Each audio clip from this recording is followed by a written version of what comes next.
Ladies and gentlemen, welcome back to more WWE Smackdown vs. Raw 2008 GM mode. I am Brendan, and this is another big episode as we build towards the SummerSlam pay-per-view. Not far away at all. It's exciting times ahead as we look to build up from what we started last episode. Of course, we made a couple of big trades. Well, one big trade. But we got three guys out of it. So we got rid of Corvon, we got in Nitro, we got in Sabu, and we got in Dykstra. So big trade.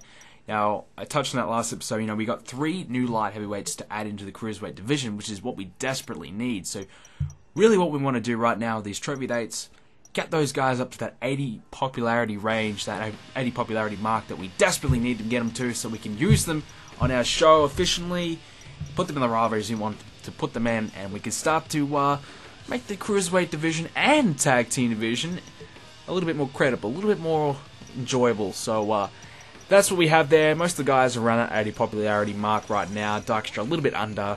Crime Time a little under too, which is a little annoying. We don't want to kind of boost them all the way up to 85. We just want to keep them around 80 and let them fend for themselves. And obviously, they've been losing enough to kind of drop them back down to that 79, 78 mark. So this is what we wanted to do last episode. Elijah Burke versus MVP, but we couldn't.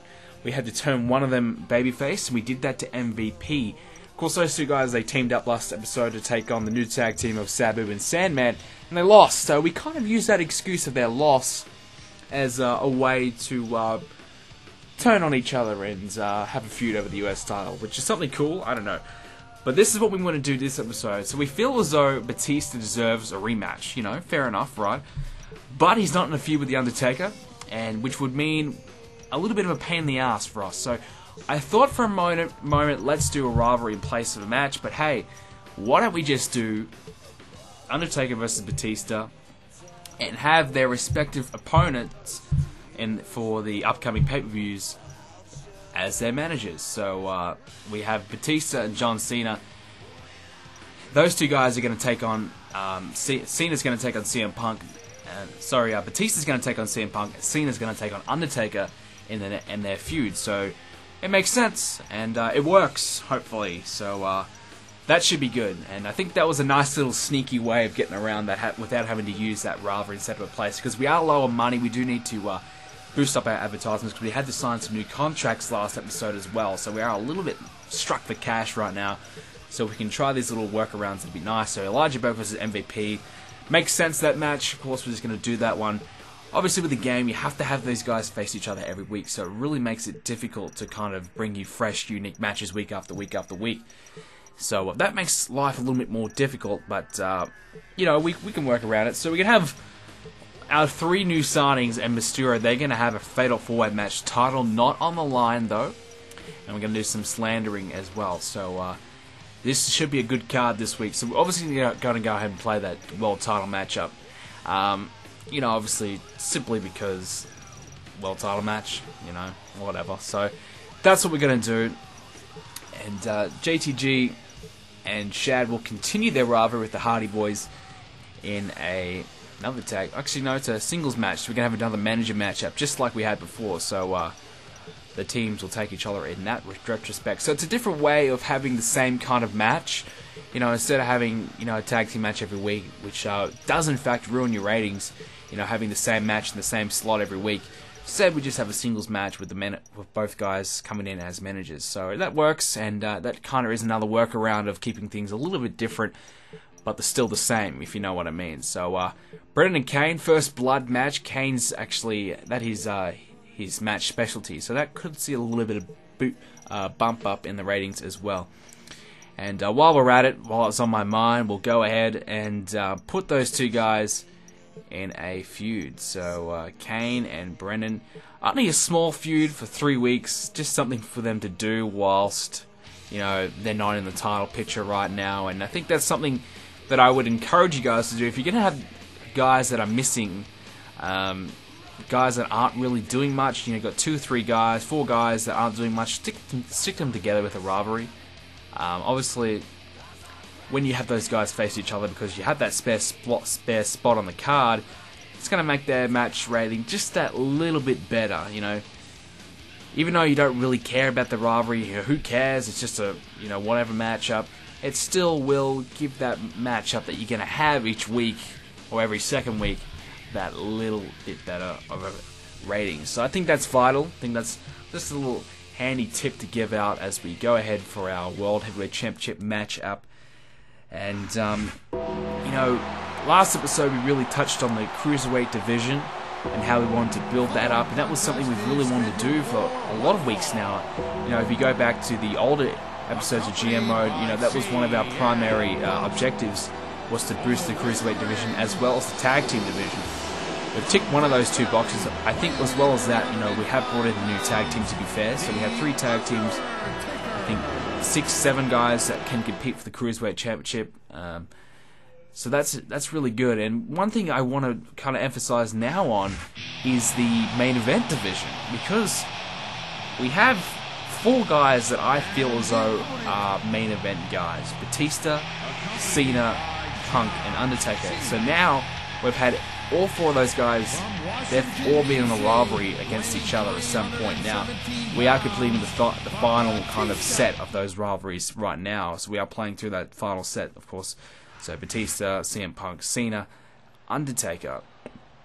So that kind of leaves us. Actually, have we done? I get this feeling we've done Undertaker, John Cena. If we have, let me know. I'm not sure, but anyways, you know, we've done a bit of a full circle now. So we kind of need to go in a new direction past No Mercy, SummerSlam. You know, whenever these rivalries do end.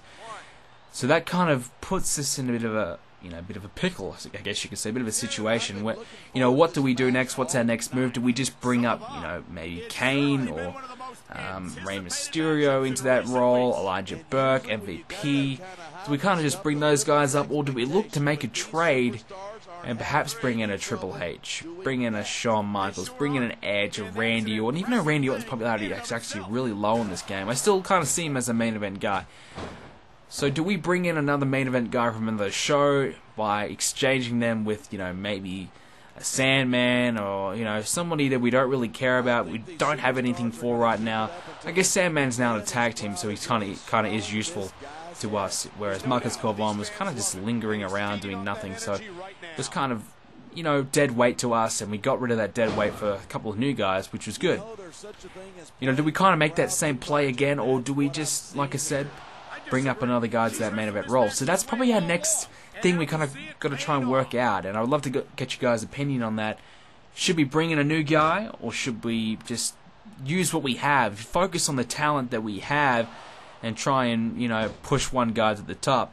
Obviously, the game kind of determines who wins the matches, unless we go ahead and, let's say if I went ahead and played every single MVP matchup and won every match for him, so his popularity would naturally rise to that 93, 94, 95 spot, which it probably needs to be for the game to consider him a contender for the world title, depending on other person's popularity. But yeah, so we kind of need to think about that in the near future. But right now, you know, we have been kind of in cruise control, really, with the same 4 guys switching spots. Obviously, I think we did have Bobby Lashley at the start. I'm fairly sure we had Lashley at the start, and we got rid of him. But yeah, so actually, no, we didn't. Actually, my bad. But and also, yeah, we have actually had John Cena versus Undertaker. I was just checking through my notes there of who we actually have traded in and traded out. I swear to God I had Lashley. Must have been on my other GM mode I played a fair while ago. I had Lashley in. But yeah, we had actually had John Cena versus Undertaker at Judgment Day for the title. So that's a bit of a worry that we actually are doing that same matchup. But we kind of stuck, you know, we kind of actually have to do that match because 2 guys are both popular. And unless we, you know, bring up, you know, we could, you know, use those 2 guys and someone else, you know, John Cena versus Kane or Undertaker versus Kane, for an example. You know, a lower popularity guy mixed in with a higher popularity guy, obviously he's going to meet in the middle.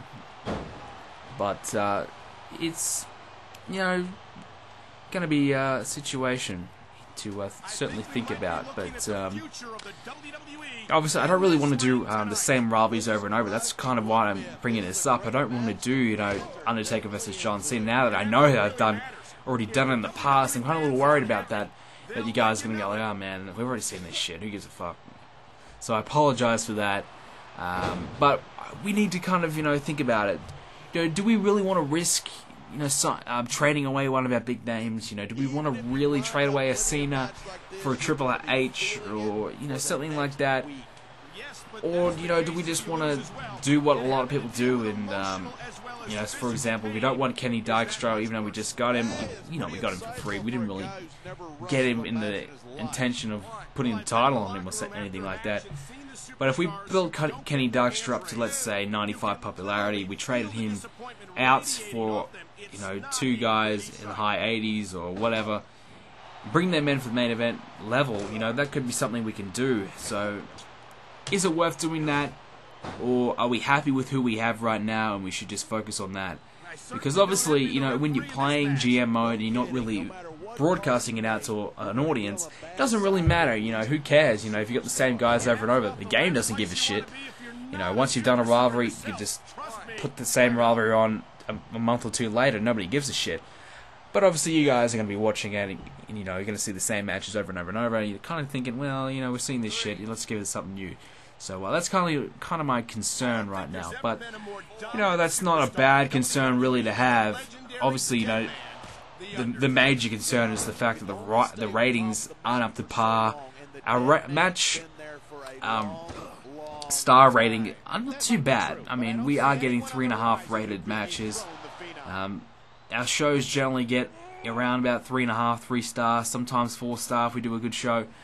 So we're not doing too bad in that regard. Obviously, the other shows are beating us more often than we would like.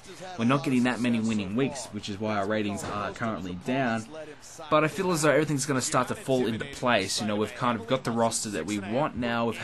It's taken us some time to get there. Obviously, our roster's going to be a little bit better than the other shows.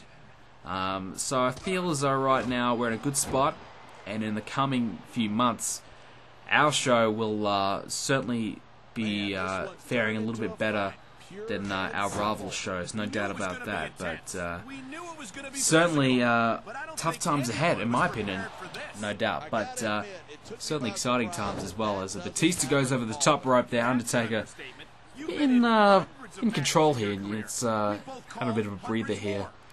Obviously, these two guys just finished up a rivalry. Now Undertaker's won the belt. And Undertaker's held the championship twice. I'm not going to count when he had it at the start. I don't think I will. I mean, we gave him the belt, then he lost it. I don't know if I'm going to count it or not.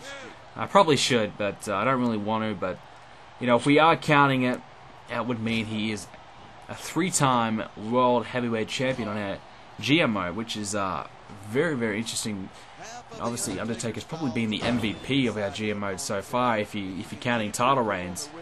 Cena had a pretty lengthy one, I think, but yeah. So Undertaker taking down Batista. Here we go. Maybe perhaps going for a cover. I think Undertaker did have his finisher there, but it was blocked. He wasn't able to use it. So Batista surviving here as we go for a submission. Batista's in some trouble. Will he tap? I don't know. He's worn down to about orange, yellowy status right now. I think, oh no, he gets out of it, so he's lucky there. So, another tag team you guys have been kind of egging me on about is Kane and The Undertaker. Now, obviously, Kane is in the US title picture, mid-card, upper mid-card, really. Undertaker's in the main event, so I feel as though bringing Undertaker down to that tag team division will kind of degrade on our main event a little bit. Obviously, if I guess we could do it right now, as we just touched on before. Coming to mind, it probably would make a lot of sense right now to have Undertaker and Kane in a tag team, because Undertaker's kind of doing everything he can do right now. Kane's kind of done everything he can do in the mid card once he's done with Brendan, I guess. So, obviously Kane's probably the next guy in line for the US title, I think, even though he's already had the belt before. Obviously bringing Undertaker down to the tag team division, teaming him up with Kane, could be something really, really good. That could prove really good, really good for our ratings. Obviously, Undertaker high popularity, Kane pretty high popularity as well.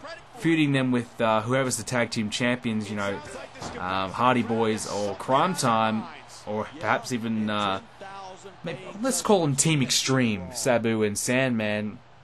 That will obviously give us a pretty good avenue there. So also we'll add a fourth tag team. So that could certainly solve a tag team issue that we have. Obviously, those two guys are going to be full-time permanent tag team contenders, but if we do need a fill in a month or so, you know, we could give them a run with the belts, or maybe give them a run as a tag team for a while there if we have to.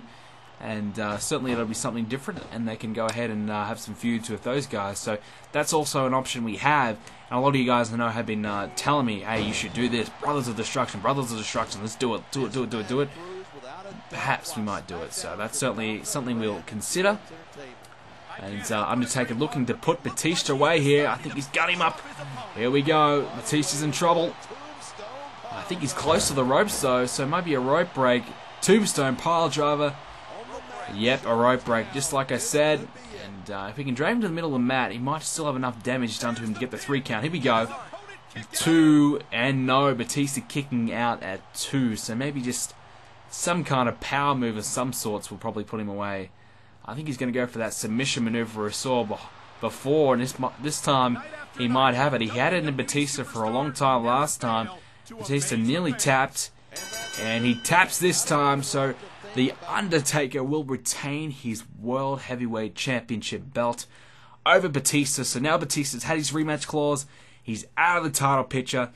It's going to be Undertaker versus John Cena for the world title, perhaps at SummerSlam. You know, we may do another, you know, big-time match. I think SummerSlam is the one that had the Elimination Chamber as well. So I don't know if we get the Elimination Chamber or we have 2 guys from Smackdown go on the Chamber to feud, you know, to have a match or whatever. I don't know. I don't know how it works, but however it works, we'll find out. But anyways, Undertaker, still the World Heavyweight Champion. Batista has got his rematch unsuccessful. So, good match. And we'll have to go ahead and check out who won the other matches on this week's show.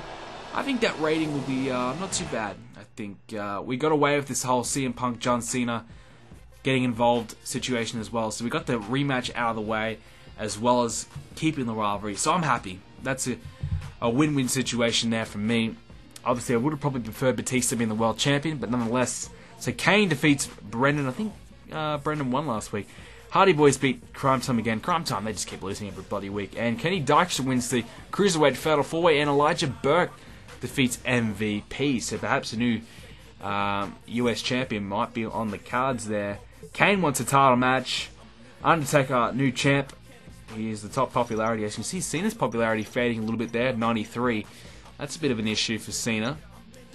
And, you know, Kenny Dykstra wants another new fucking contract. We just gave him one. He's got 22 weeks on his contract. Wants another one. God, how long did we want him for? Did we want him for life? That's what he wants. Wants to be booked in for life.